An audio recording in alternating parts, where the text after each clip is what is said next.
조갑제 TV 시청자 여러분 안녕하십니까. 2020년 5월 14일 이제 저녁이 가까워지는 오후 5시 5분입니다. 음상익 변호사를 소개를 하겠습니다. 조갑제닷컴에 몇 권의 책을 낸 분입니다. 음상익 변호사는 변호만 한 게 아니라 이 사람 연구를 하는 사람입니다. 그러니까 변호를 통해서 드러난 역사적 진실 그리고 인간의 신면을 탐구하는 그런 글을 소설식으로도 쓰고 다큐멘터리식으로도 쓰는데 그 문제의식이 아주 놀랍습니다.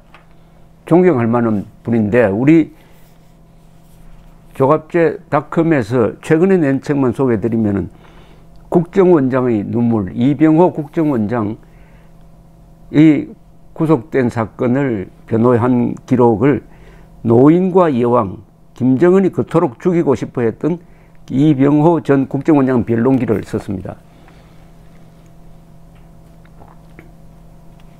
이런 대목이 있습니다. 변호인인 저는 매주 80노인으로 정신마저 혼미해져 가는 이병호 씨를 감옥에서 봅니다. 이병호 전 국정원장은 남과 북 사이 정보전쟁의 마지막 사령관으로 김정은으로부터 죽음을 통고받은 인물이기도 합니다. 그는 북에서는 죽여야 할 남측의 테러리스트가 되어 있고 남에서는 대통령에게 뇌물을 상납한 파렴치범이 되어 있는 상황입니다. 노인인 그는 감옥 안에서 곧 죽을지도 모른다는 느낌이 듭니다. 박근혜님께서는 정년퇴직을 하고 평화롭게 살던 그를 왜 국정원장으로 임명하셨습니까? 죄인을 만들고 죽게 하려고 그러지는 않으셨겠죠. 뭐 이런 대목도 있습니다. 이건 박근혜 전 대통령에게 보낸 편지의 일부입니다. 그리고 문제작이 있습니다. 친일 마녀 사냥이라는 책을 썼습니다. 요사이 종군 위안부 문제로 또 친일 시비가 일어나는데 민족기업인에서 민족 반역자로 몰린 조선 제1재벌 김면수 변론기입니다. 친일 마녀사냥. 이게 합치면 한 1000페이지가 되는 1, 2권으로 쓰여졌습니다. 1, 2권으로. 친일 마녀사냥. 이 책도 억울한 역사적 인물로서 억울한 평가를 받는 김면수 한국자본주의 개척자 최초의 주식회사인 경성방직을 운영해서 일제시대 때 가장 많은 조선인에게 일자리를 제공한 분이 해방 이후에 친일파로 몰려가지고 재판받는 과정, 거기서 무죄를 받았습니다. 그런데 좌파 정권이 들었으니까 이분을 또 역사의 법정에 불러내가지고 친일파로 몰아가는 데 대해서 김면수 씨를 법정에서 변호했던 변론기가 쓰여져 있는데 이것은 일제시대, 김면수와 그 시대를 알게 하는 아주 좋은 자료입니다. 1000페이지짜리를 썼어요. 여러분 1000페이지짜리 책을 쓰는 동기가 어디서 나오겠습니까? 이 책 써가지고 이분 돈 번 거 하나도 없어요. 그런 점에서 제가 참 미안한데 1000페이지짜리를 변호사가 쓰는 동안에 변론서를 썼으면 아마 몇십 배 돈을 많이 벌었을 겁니다. 그런데 왜 이렇게 썼을까요? 그것은 진실에 대한 정결 아니겠습니까? 억울한 김면수를 알려야 되겠다. 억울한 이병호 원장을 알려야 되겠다. 그래서 아주 마음이 좋은 분입니다. 그러니까 글도 잘 쓰시는데 요새 조갑제닷컴에 하루에 한 건꼴로 아주 좋은 수필을 쓰고 있습니다. 좋은 수필. 그런데 오늘 올라온 수필이 꼭 여러분들에게 전달해 드리고 싶어서 이 음상익 변호사는 이런 인연이 있습니다. 2008년에 광우병 선동이 MBC에 의해서 이루어졌습니다. 그때 정부 측 변호인으로서 MBC 측에 법적 대응을 할 때 정부 측 변호인이었습니다. 그리고 2011년 이 강용석 당시 국회의원이 박원순 서울시장의 아들 박주 씨는 신체 검사를 가짜로 해가지고 병역 면제를 받았다 이런 폭로를 했어요. 그때 한 해 후배인 박원순 씨의 변호인으로서 박주신 씨를 연세대학교에서 기자들 수백 명이 있는 데서 신체 검사를 다시 받도록 한 그것을 주선한 분입니다. 그러니까 좌우로 가면서 이 음모론과 싸운 경력이 있는 사람인데, 우파 성향이 강한 사람들은 박주신 씨에게 은 변호사가 면죄부를 주었다, 이래 해가지고 은 변호사를 욕하는 사람들이 있습니다.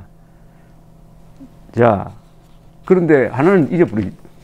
광우병 사태 때는 이명박 정부 편에 서가지고 선동 세력과 싸웠다, 이렇게 균형을 맞춰서 보지 않고 자기 마음에 들지 않으면은 그것만 이렇게 보는 이런 사람들 사이에서 좀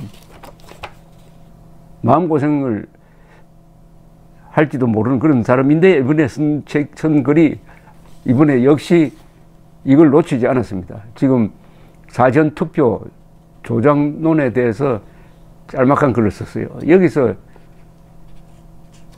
전문가의 역할을 지적을 하고 있습니다. 가짜 뉴스에 꼭 등장하는 전문가라는 소품이랍니다. 전문가가. 요사이 전문가, 통계학자 이런 사람들이 근사하게 조작론을 이론적으로 뒷받침하고 있는 걸 많은 사람들이 믿고 거기에 근거해가지고 조작이다. 전문가, 제가 한번 이야기를 했죠. 양심 없는 전문가는 잘 훈련된 개와 같답니다. 그거하고 맥락을 같이 하는 글입니다. 이렇게 썼네요. 한 친구한테서 전화가 왔다. 그가 흥분한 목소리로 이렇게 말했다. 이번 국회의원 선거가 완전히 부정선거래. 몇 놈이 사전투표 결과를 조작했다는 거야. 3.15 부정선거 때문에 4.19 혁명이 일어났는데 이번에도 그런 시위가 일어날 거야. 어떻게 부정을 했다는 건데? 내가 되물었다. 사전선거에서 컴퓨터의 수치를 조금 조작해서 몇 석 정도 더 늘리려고 했는데 실수를 해서 왕창 올라가 버린 거지. 내가 통계학을 배웠는데 학문적으로도 증명을 할 수 있어. 은 변호사는 칼럼도 쓰고 사회적 영향력이 있잖아. 그러니까 가만히 있으면 안 돼. 정말 나쁜 놈들이야. 친구는 이미 바위 같은 확신을 하고 있었다. 그는 평범한 치과의사였다. 나는 그 얘기를 다 들어준 후 말했다. 내가 질문을 하나 할게. 우리는 구경꾼 비슷하지만 선거판에서 출마하는 후보들은 죽기 아니면 살기의 싸움판이잖아. 선거 부정이 있었으면 피해자가 가만히 있겠어? 목숨을 걸고 물어뜯겠지. 그런데 그런 당사자가 아니고 왜 뒷골목에서 치과의사를 하는 사람이 열을 내냐고. 그는 내 질문에 바로 대답하지 못했다. 이런 수긍이 되는 눈치였다. 그가 잠시 후 이렇게 근거를 제시했다. 이 사람아, 이건 통계학적으로 바로 증명이 되는 거야. 광우병 사태 때도 선동하는 방송은 어줍지 않은 과학을 들이밀어서 박원순 시장 아들 병역 의혹 때도 의혹을 제기하는 의사들은 의학적 근거를 댔지. 가짜뉴스나 허위를 보면 요즘은 꼭 전문가라는 소품이 등장하더라고. 자네가 통계학을 이야기하는데 출마하는 당사자들은 예민하게 여론조사를 몇 번이나 할 거 아니야. 그런 것도 다 통계학 아닌가? 자기네들이 예측한 통계하고 선거 결과가 엄청나게 다르다면은 가만히 있었을까? 통계학이 어떤 일부만 독점하는 건 아니잖아. 그런 대답이 궁색한 것 같았다. 그가 이렇게 방향을 돌렸다. 우리나라 전자개표기가 문제가 있대. 너무 보안이 허술하다는 거야.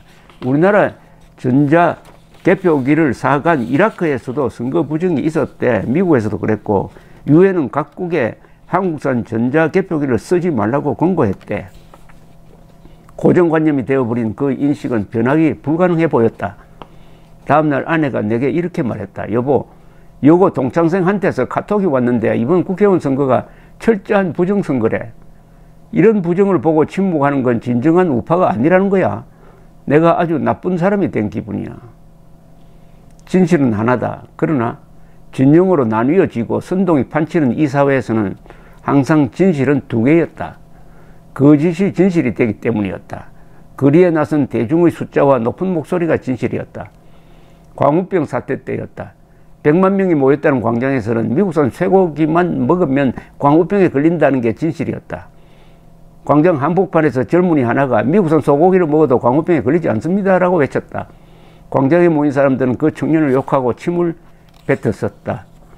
나는 부정선거를 주장하는 사람들의 독이 서린 소리들을 믿기 힘들다.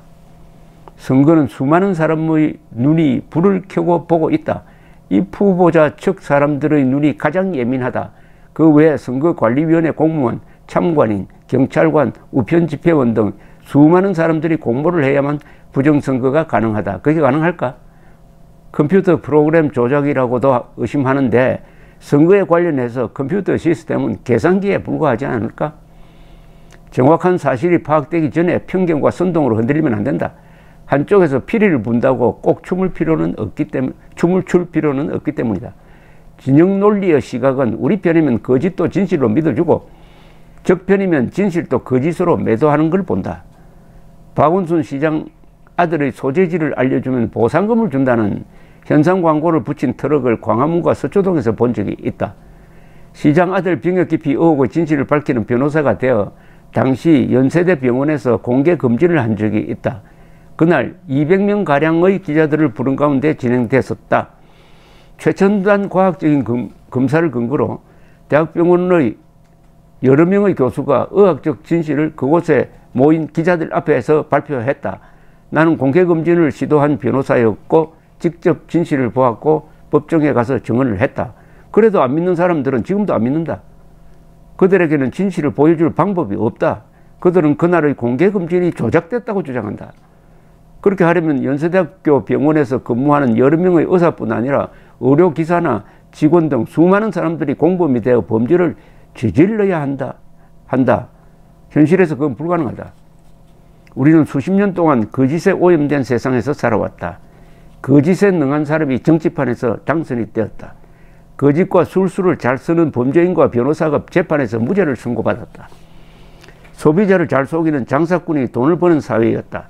거짓의 영이 매형같이 이 나라를 뒤덮고 있었다. 거기에 진영 논리가 눈에 비늘같이 덮여버렸다. 중증의 불신병은 무엇이 진실인지 판단하는 능력을 상실했다. 우리들의 눈에 박혀있는 진영 논리의 비늘이 떨어져 나가야 한다. 그리고 개개인의 영혼이 먼저 정직해져야 한다. 저는 이 마지막 문장이 좋습니다. 이 거짓 선동은 지금도 마찬가지지만 휩쓸려 갑니다. 때로 휩쓸려 가요. 그러면 안 되죠. 자유우파의 기본 신념이 뭡니까? 개인의 자율과 책임입니다. 개인이 책임져야 합니다. 왜 다중에 휩쓸려 갑니까? 그 순간 좌파입니다. 좌파. 개개인의 영혼이 먼저 정직해져야 한다. 오늘의 명언입니다. 감사합니다.